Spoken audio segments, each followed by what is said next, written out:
made a quick one video showing how I can help business get better leads using properly tracking. Almost every business is struggling with tracking ads run, but leads are not showing up in GA4 or events are firing incorrectly, which makes conversions hard to measure. Like email click, phone number click, return, actual set of GA4 event, WFP from submitted. This track all your key events, email click, phone click for submission. If any of this fail or fire to it, it current low quality lead reporting. Fixing this ensure every lead is tracked properly.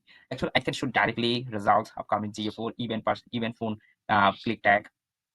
Any contact from you have to see contact from anyone just only for click, return clock anyone just to click it, email click, and they have to see click, and then GA4 event email click fire right now.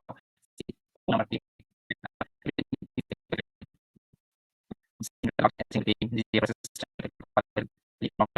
So if you feel you will check your website GTM, GA4 setup and make a custom audit video. I will show you exactly which tag are you missing or misfiring so you don't lose your lead. Send me your website link. I will make the audit video for free and show how to get better real leads for your business. Thank you so much.